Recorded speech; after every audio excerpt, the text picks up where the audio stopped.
Let's see this question. So the question is, match the elements with their corresponding ionization energy values.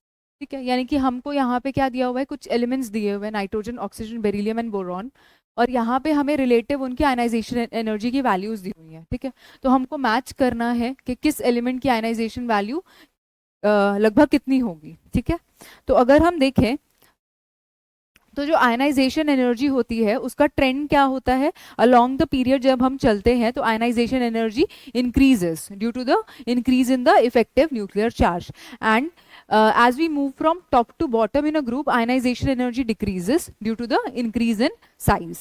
ठीक है, तो ये हमारा trend रहेगा आयनाइजेशन एनर्जी का. सो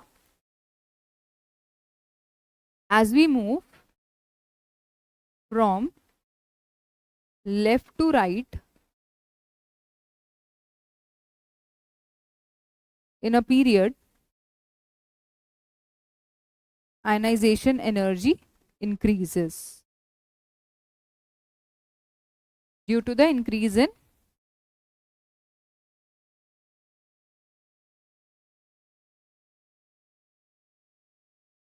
effective nuclear charge.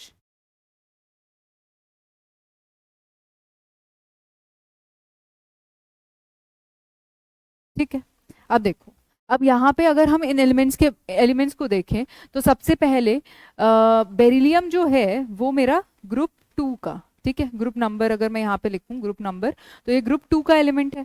उसके बाद आता है बोरॉन. बोरॉन जो है वो मेरा ग्रुप 13 का एलिमेंट है. उसके बाद हमारे पास दो एलिमेंट्स और है, नाइट्रोजन एंड ऑक्सीजन. नाइट्रोजन जो है मेरा वो ग्रुप 15 का एलिमेंट है और ऑक्सीजन मेरा ग्रुप नंबर 16 का एलिमेंट है. ठीक है, और अगर ये सारे ही एलिमेंट्स अलग अलग ग्रुप्स में लाई कर रहे हैं, पर अगर मैं पीरियड की बात करूं तो ये सारे ही एलिमेंट्स सेकेंड पीरियड में लाई करते हैं. सेकेंड पीरियड, ठीक है, सेकेंड पीरियड में लाई करता है. अब हमने ये देखा कि on moving from left to right जो आयनाइजेशन एनर्जी है वो क्या करती है, बढ़ती है. ठीक है, तो इसका मतलब सबसे ज्यादा ऑक्सीजन की होनी चाहिए, फिर नाइट्रोजन की, फिर बोरॉन की, और फिर बेरिलियम की. यही हमारा ट्रेंड कहता है. ठीक है, पर यहाँ पे क्या है, कुछ एक्सेप्शन है. अगर मैं देखूं नाइट्रोजन और ऑक्सीजन में कंपेयर करूं अगर मैं, तो यहाँ पे जो नाइट्रोजन का कॉन्फ़िगरेशन होता है वो होता है 1s2 2s2 2p3. ठीक है, इसका मतलब यहाँ पे जो p ऑर्बिटल है वो क्या है, हाफ फिल्ड p ऑर्बिटल है. ठीक है, और हाफ फिल्ड p ऑर्बिटल्स की जो स्टेबिलिटी होती है, they are extra stable. Half filled और completely filled orbitals are extra stable. ठीक है, अब अगर ये स्टेबल है तो इसमें से इलेक्ट्रॉन का रिमूवल क्या है, बहुत डिफिकल्ट है. इस वजह से नाइट्रोजन की जो आयनाइजेशन एनर्जी होती है वो ऑक्सीजन से ज्यादा होती है. अब सिमिलरली अगर हम बेरिलियम और बोरॉन के केस में देखते हैं तो यहाँ पे बेरिलियम का जो कॉन्फ़िगरेशन होता है वो होता है 1s2 2s2. ठीक है, और बोरॉन का कॉन्फ़िगरेशन होता है 1s2 2s2 2p1. ठीक है, अगेन अगर यहाँ पे देखूं तो यहाँ पे जो भी ऑर्बिटल्स हैं वो क्या है, कंप्लीटली फिल्ड है,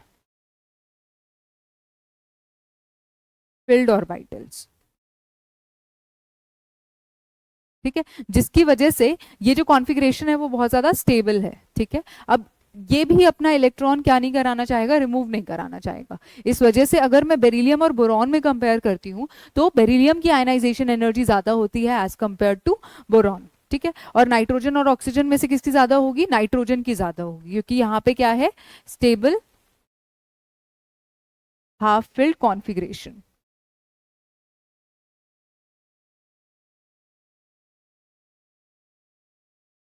क्लियर.